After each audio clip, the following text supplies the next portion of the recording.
everyone, welcome back to the channel.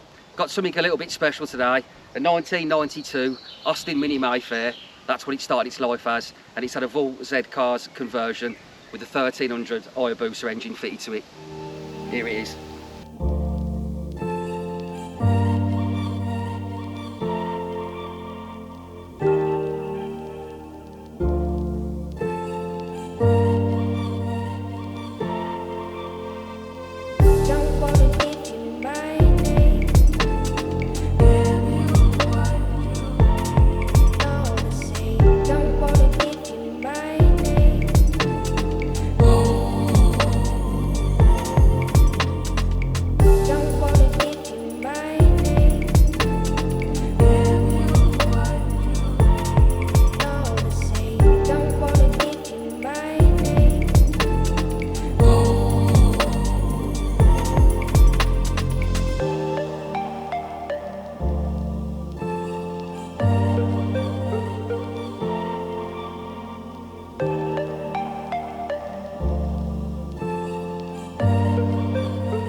Right, this is Craig, this is his motor. He's built it himself. So he's been nice enough to bring it down here and show us today. So we're just going to have a little look around it, ask you a few questions on it, Craig.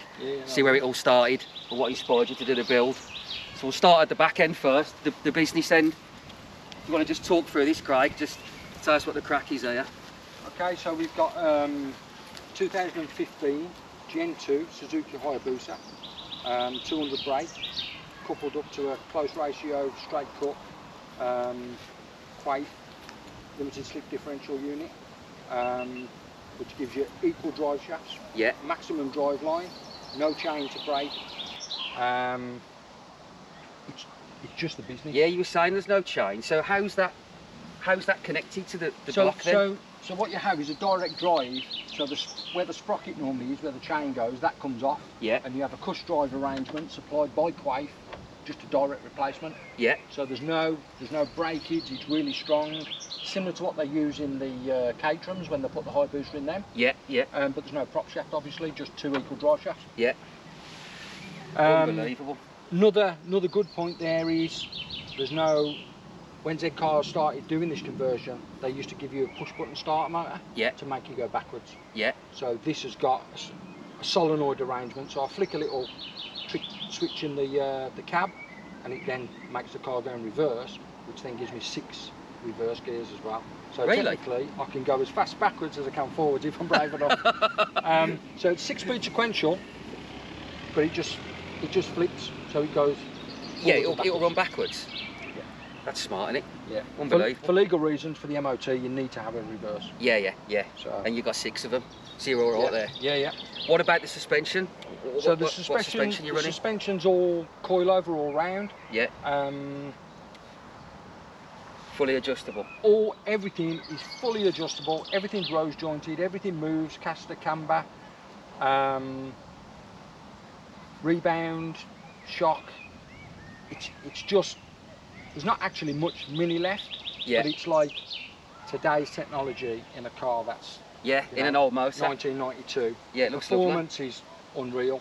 It tops out at 140. Gets a little sketchy around a ton, but it gets there dead quick. I bet it does. The 0 to 60 is 3.2. Wow. Standing start. It's 200 brake with me in the car on the scales. It's a fraction over 600 kilograms. Wow, just over half a ton then. What sort of brakes you running? It's discs all round, so the front's got free floating wheel woods, unvented, with alley bells, and then the rear brakes, they're French, so same as what you'd have on your Citroen Saxo, something like that, but just solids on the rear. You know, it stops. The braking power, there's no servo, it's all manual lever, bosh, done. The only other addition to the brakes is it's got a wheelwood bias adjustable pedal box. So single mass cylinder for the front, one for the rear, separate one for the clutch, but it's adjustable from the cockpit. So if I was doing track days in it, I can adjust the balance with a flick of the rod. Oh, to what? So you can have more braking power on the rear? So you can give more on the rear. Although you've got the engine brake and the tyres on the rear are quite wide, they're 235. I can stand on it and it'll smoke all forward.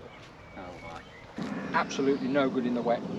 Yeah, all over the place. It's only been wet once, and that wasn't intentionally. Never seen rain. And they're shod onto the Forge Racing aluminium split rims. Yeah, they're lovely, them wheels. Yeah, yeah, they're custom made. There's a guy up north, Carl, all he does is wheels. He does a lot of stuff for the drift community. Yeah, yeah. Whatever you want, he will make. Yeah, so those are custom made rims then? Yeah, custom made rims with offset splits, so I can get more shod inboard. Yeah. 175 on the front, 235 on the rear. That is the absolute maximum I could get in. Yeah.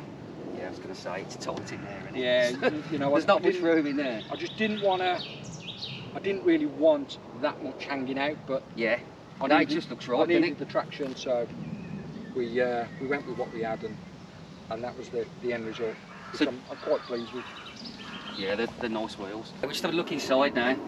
You just see these seats here. These are insane. I've never seen anything like them seats before. They're unbelievable. Just tell us a little bit about them, where you had them from?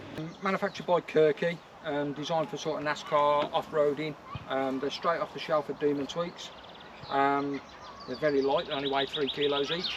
3 kilos. And I think they give the attitude of the cockpit for what the car car deserves. They set it off in there.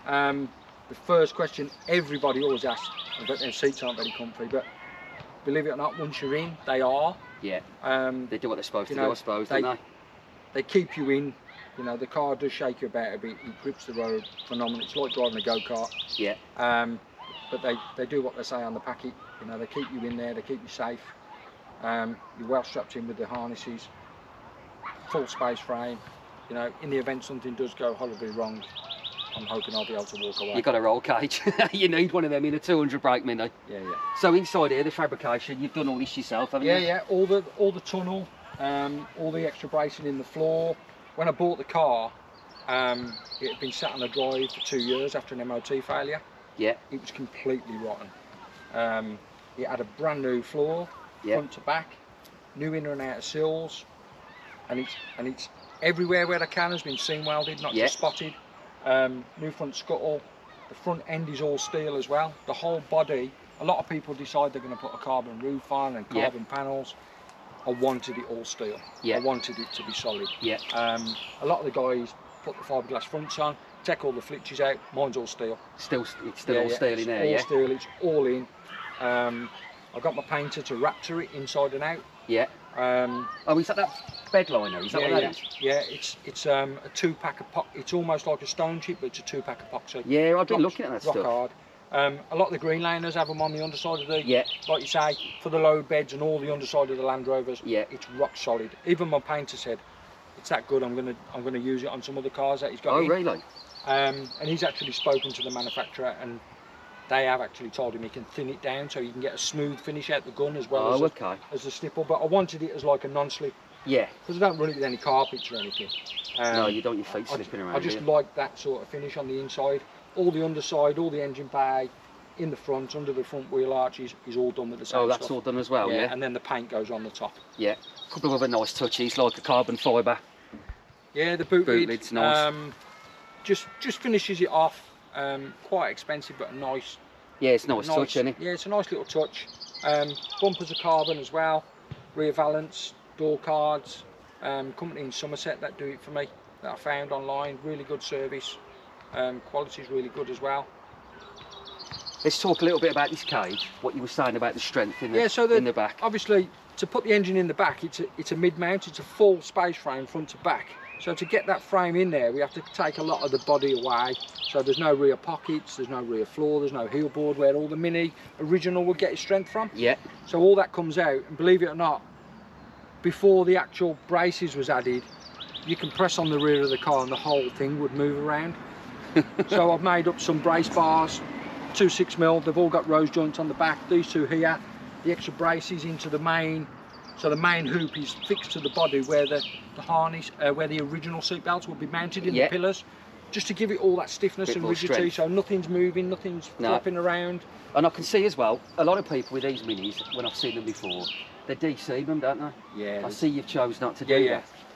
Is that a strength thing? It gives the original character of the car. I've always been into Minis, really liked them. But you're right, you know, that whole ridge round there is probably about 300 spot welds. Yeah. The Mini originally, when it was built, was put together with spot weld. That's it. Not like the modern day cars where they're welded with the seam sealer. Yeah. These are on. But what I've done to go a step further, everywhere inside where the panels are, it's all MIG seam welded. Yeah. To give it the extra strength. Yeah, yeah.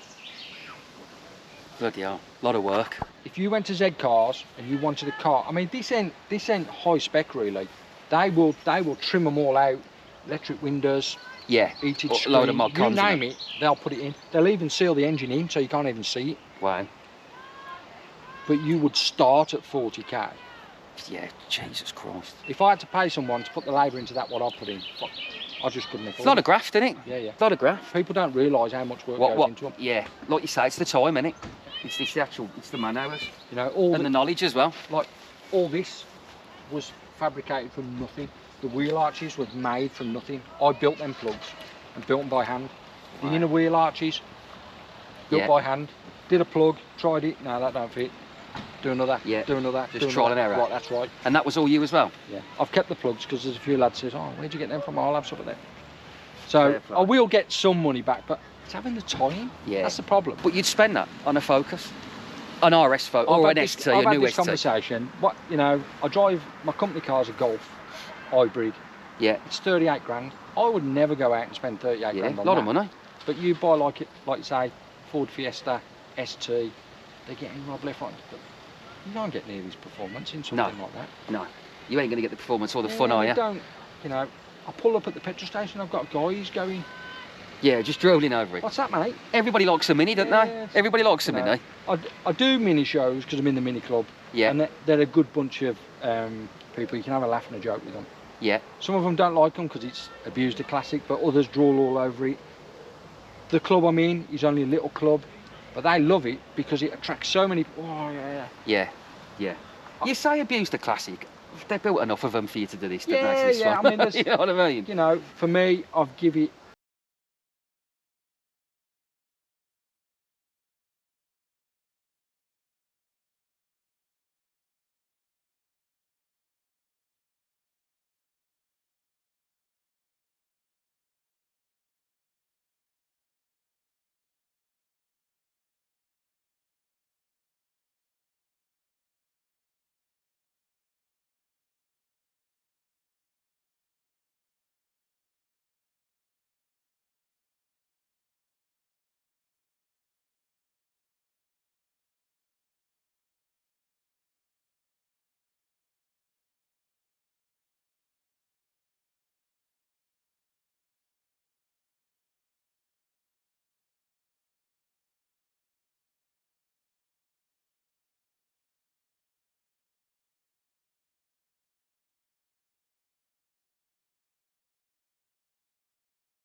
Demon tweaks don't last.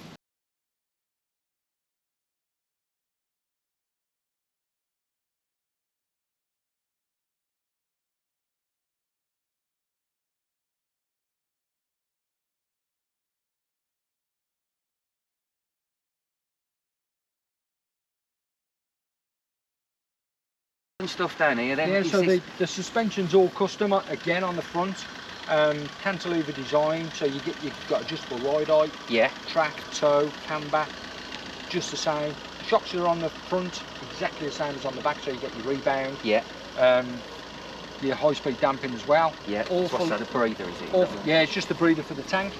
I've put the remote one here, and it's going to eventually come out here and here, because at the moment I have to remove the bonnet every time I want to put fuel in. I just noticed that, like you say, you put that in. But I put that in purely up front because I didn't want to have to do any cutting and drilling once the car was painted. Yeah. So that hole was made before it went to the body shop. Oh, so okay. it's painted inside and out, so there's no drilling taken part, no cutting, no grinding once the paint was on. Yeah, yeah. And that was always the plan, so we just got a bung in there, but eventually there'll be a nice big silicone hose going into the tank. The plan is to do it in the winter time when I take it off the road. Yeah. I've got a list of jobs that I want to do. I'm using it now because of the nice weather. Yeah, of course, make the most of it. I'm just doing little tweaks as they arrive. So other than that, there's no further plans for it yet? No, I mean, people keep saying to me, oh, are you going to put a supercharger on, are you going to turbo it? I bet it's quick enough, isn't it? When you realise how fast it is. Well, we see you come down there, and obviously it's only there. It looked quick from there. When you realise how fast it is, you'll realise why. The plan was, I didn't want to go crazy, because I don't want to be taking the engine out every 5 minutes. Yeah, of course. I want it to be fast but reliable. Yeah. And it does. You press the button, it goes. Yeah. So engine-wise? Start putting all that sort of stuff on and you get into trouble. Yeah. Well, like you say, the engine will be out every 5 minutes then, won't it? You just want it reliable, don't you? You want to be able to have fun in it, and you want it to be reliable. So you've not messed with the internals of the engine? No. It's, I chose the Gen 2 because I did some development and research with some guys. I know a couple of guys at Drag Race. Yeah. They're pushing mega horsepower. There's big CC. They do like a 1500cc turbocharged, supercharged, whatever you want. Yeah. But like, they break stuff. Yeah, those guys. Quite regular. And I've already got massive sticky tyres. I don't want to be breaking gearboxes, drive shafts. It's all really expensive stuff. Yeah. It's built now. I'm just going to enjoy it. Yeah, just enjoy it. Yeah. So there's no plans to give it any more horsepower. I don't need it. Yeah, it's quick enough. So in terms of man hours, then, what would you say? What would you say you're looking at? 5 years of my life, off and on. Bought the car in 2015, had a slight setback because I had to have a backup, so I didn't touch it really for 12 months. I just gathered some stuff and started putting money aside. Then Z Cars went bump in 2015, so they was originally up in Hull. I managed to get everything I'd paid for, but I had to go up there and argue with the acid liquidators. And then I befriended the new owner, who always was a Z car fan. So he knew about Z cars because he owned two. He then decided to buy the company and continue it. But in a slightly different direction. He does more. He will do things properly, should I say? He's a businessman anyway. So I know for the fact he has outsourced. They do the build. They then give that prototype to Safety Devices now. And Safety Devices build however many frames they want. So they're all identical, whereas the old Z cars was like everyone was a one-off, but it's only little quirky bits. Hence why we've had to refabricate quite a lot of stuff because it didn't fit quite how I wanted it to. So I've adjusted it how I want a fit to be. But Safety Devices now, they've got it, everything jigged, everything's guaranteed the same. Because they do a K20 conversion, don't they? They put a Civic. One of my pals has got Civic Type R pushing 650 horse. In one of these? In one of these, but that is a track car only. It's not road legal, and I wanted mine to be road legal. Like you say, because fully otherwise MOT'd, everything works. I use it on the road. I can occasionally use it for work. It just doesn't like going 30 mile an hour. I can imagine. So, what's it like on fuel? Stupid question. Quite a few people have asked me, and the answer is I don't know. You don't know. When the light comes on, just put some in. I fill it up. Obviously, with the price of fuel at the moment, it's quite hard to gauge. As to what it does to a gallon, I've got no idea. No, you don't care, do you, when it's a toy, like you say? No. If you were driving it every day, you'd probably take more notice of it. Yeah, I mean, I would say you'd probably get 100 miles to a tenner. Yeah, well, you can't argue with that then, can you? It's a bike engine. With that. It's got 3 programmable maps. A is like hooligan. And then you've got B and C. One's for cruising, one's for like wet weather. But it don't come out in the wet, so it spends its life in air. So it's a custom ECU in here then as well? No, it's all standard. The Hayabusa Gen 2 gave you them 3 programmable maps. Oh, you got the maps through the original loan? Yeah, so there's 2 mode buttons, so you can go up and down the maps while you're driving. It's got its own built-in diagnostic. Yeah. Built in the clocks, because I've left the Hayabusa clocks in the car. Yeah. So it works just like it does on the bike. You get a gear change indicator, so you know exactly what gear you're in. Yeah. And you also get a shift light on the Gen 2, which you didn't on the Gen 1. Oh, okay. And that is programmable to set from 7,000 up to 13, I think. So is that what does it rev to? It'll rev to 13. 13? Yeah. Wow. It does everything the bike does, just doesn't achieve the top speed, purely because of the gearing. Yeah, of course, yeah. You know, Quaife will sell you the gears to make it go as fast or slow as you want. Yeah. But it tops out at 140, but that's purely down to the gearing. Yeah, yeah. I think 140 is enough, isn't it? I think 100 mile an hour, and it wants to take off. Yeah, yeah. Again, because it doesn't weigh anything. No, there's no weight at the front, the fuel tank and the radiator, and there's a small lithium-ion battery cell in there. Yeah. That is it. There's no other weight in the front. Yeah, that's your lot. Unbelievable. Right then, I think we'll get out and get some footage of it on the road. What do you think, Craig? Yeah. Yeah. No problem. Let's do it then. Listen to it.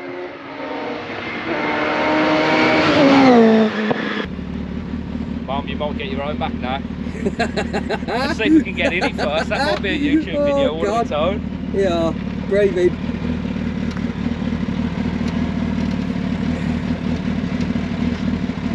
Comfy. I'm in anyway. How you sat on the pan? All the best. That's shut. There we go. 200 brake, 600 kg. Absolutely savage.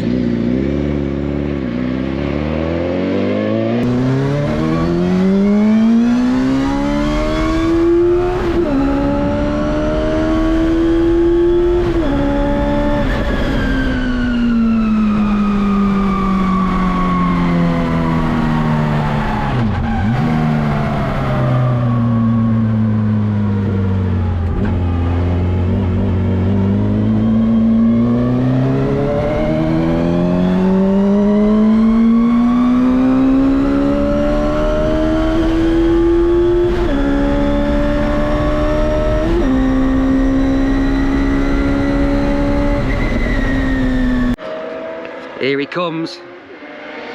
Z-Car's monster. Wow.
Get Burns in here.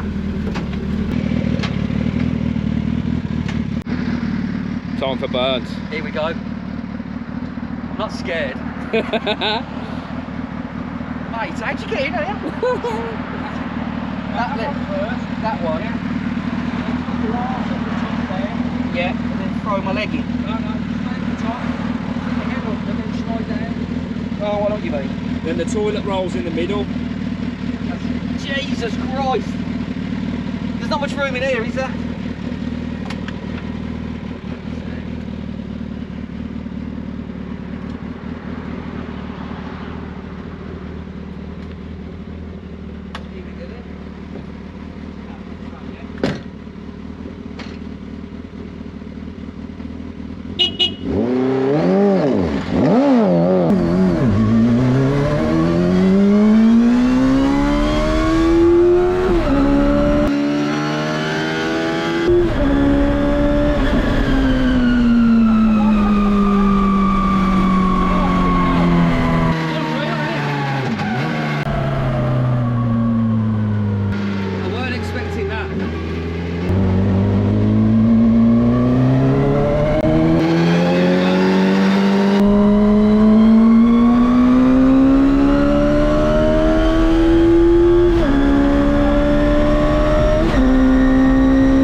Looks quick.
Unreal, isn't it, that? Yeah.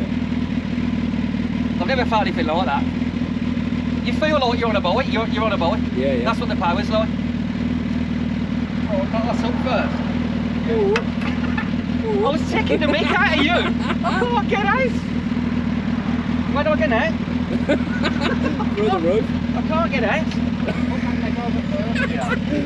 Jesus Christ. What a beast. Right, that wraps it up for this one. This thing is insane. My brain's just trying to get around what just happened. I hope the footage shows how quick this thing is, because that was just absolutely mental. Just like to say a big thanks to Craig for bringing it down. It's been unreal. So don't forget to like and subscribe, and we'll try and get a few more videos like this out. Catch you on the next one.